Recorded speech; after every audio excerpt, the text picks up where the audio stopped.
नमस्कार। आज हम मुंशी प्रेमचंद के बहुत ही मशहूर उपन्यास गोदान की दुनिया में एक गहरी नजर डालने वाले हैं। हाँ बिल्कुल। और हमारे पास जो जानकारी है वो एक विश्लेषण पर आधारित है जिसका नाम है गोदान प्रेमचंद की किसान गाथा।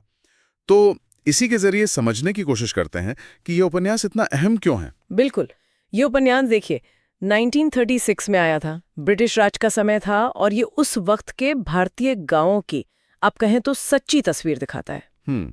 और जैसा हमारा स्रोत किसान गाथा बताता है, ये सिर्फ कहानी नहीं है, ये उस दौर के समाज का, खासकर किसानों की मुश्किल जिंदगी का एक तरह से आईना है। हाँ, और कहानी का जो दिल है वो है होरी महतो, है ना। हाँ, होरी। एक आम सा किसान जिसका जीवन का सबसे बड़ा सपना है कि उसके पास एक गाय हो। सही। और गाय उस समाज में सिर्फ दूध देने वाला जानवर नहीं थी, वो तो इज्जत थी, रुतबा था और शायद एक तरह से धार्मिक पुण्य कमाने का जरिया भी। बिल्कुल सही कहा। किसान गाथा वाला स्रोत इसी बात पर जोर देता है कि प्रेमचंद ने होरी के इस छोटे से सपने के जरिए उस वक्त के गांव के समाज की आकांक्षाओं को पकड़ा है और साथ ही उसकी विडंबनाओं को भी। अच्छा।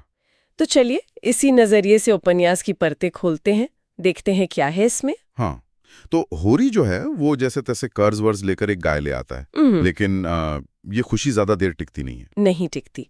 उसके अपने भाई की जलन, ईर्ष्या, उसके कारण गाय मारी जाती है। अच्छा, और यहाँ एक बात है, वो इल्जाम अपने ऊपर ले लेता है। हाँ, और यहीं पर किसान गाथा एक दिलचस्प बात बताता है। होरी का वो इल्जाम अपने सिर लेना उस सिर्फ परिवार की इज्जत बचाने की बात नहीं है। अच्छा। स्रोत कहता है कि ये उस सामाजिक दबाव को दिखाता है, उस अन्याय वाली पंचायत व्यवस्था को दिखाता है जो गरीब किसान को और ज्यादा पीस देती है। उसे सच कहने का या कोई इंसाफ पाने का मौका ही नहीं मिलता। मतलब वो सच बोल भी नहीं सकता। बिल्कुल। और इसी वजह से वो और गहरे कर्ज में धंसता चला जाता है और मुश्किलें बढ़ती जाती हैं। हम्म। फिर उसके बेटे गोबर और झुनिया वाला मामला आता है। हाँ। गोबर जो है वो एक निचली जाति की विधवा है, झुनिया उसे गर्भवती कर देता है, और होरी और उसकी पत्नी धनिया वो समाज के डर के बावजूद उसे पनाह देते हैं। बिल्कुल। और समाज क्या करता है? पंचायत उन पर फिर जुर्माना लगा देती है। फिर जुर्माना। हाँ। हाँ। तो किसान गाथा इस घटना को सिर्फ एक सामाजिक बुराई के तौर पे नहीं देखता। स्रोत ये दिखाता है कि कैसे ये जाति व्यवस्था और जो खोखली नैतिकता है ना, हाँ। वो असल में आर्थिक शोषण का हथियार बन जाती है। अच्छा, मतलब ये सब जुड़ा हुआ है। बिल्कुल।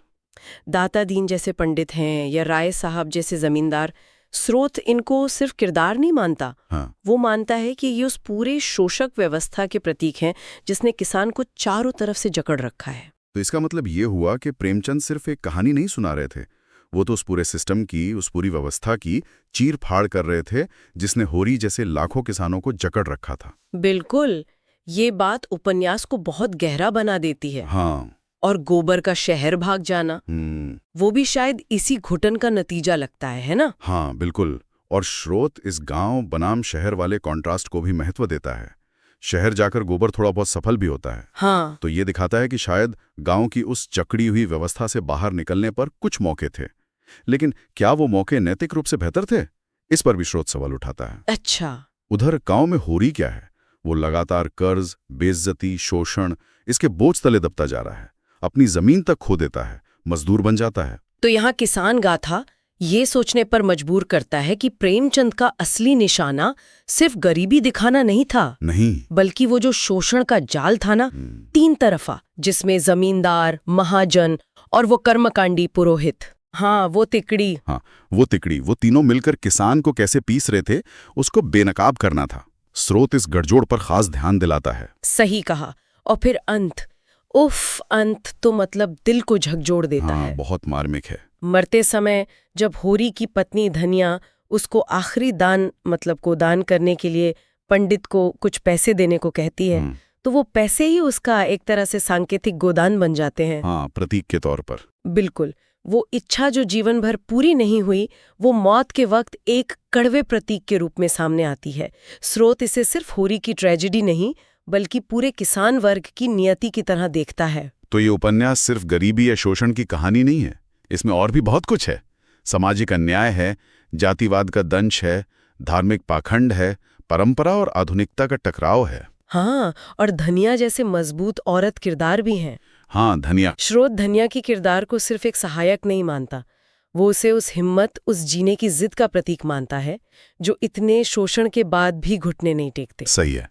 और प्रेमचंद की भाषा कितनी सरल, सीधी, हाँ, यथार्थवादी, किरदारों का दर्द ऐसा लगता है जैसे हम खुद महसूस कर रहे हों। बिल्कुल। किसान गाथा उनकी इसी शैली की ताकत को बताता है। हाँ। ये उपन्यास वाकई भारतीय साहित्य और समाज का एक बहुत जरूरी दस्तावेज है। और सोचने वाली बात यह है कि आज भी जब हम किसानों की हालत, कर्ज के बोझ या सामाजिक असमानता की बात करते हैं, हाँ, तो लगता है गोदान की दुनिया कहीं गई नहीं है। बिल्कुल नहीं गई है। किसान गाथा भी इसी प्रासंगिकता पर सवाल उठाता है। और यही एक विचार मन में आता है जिसके बारे में स्रोत भी सोचने को कहता है कि अगर होरी आज के भारत में होता तो क्या उसकी कहानी कुछ अलग होती? अच्छा सवाल है। या वो जो व्यवस्था के बुनियादी ढांचे हैं, शोषण के जो तरीके हैं, वो आज भी किसी न किसी शक्ल में मौजूद हैं जिन्हें प्रेमचंद ने तब पहचाना था। ये सवाल वाकई सोचने पे मजबूर करता है। गोदान की कहानी इतनी असरदार रही है कि इस पर फिल्में बनी, टीवी सीरियल बने। हाँ, बने हैं। जो दिखाता है कि इसकी अपील आज भी कायम है। चलिए, आज की इस चर्चा के लिए बस इतना।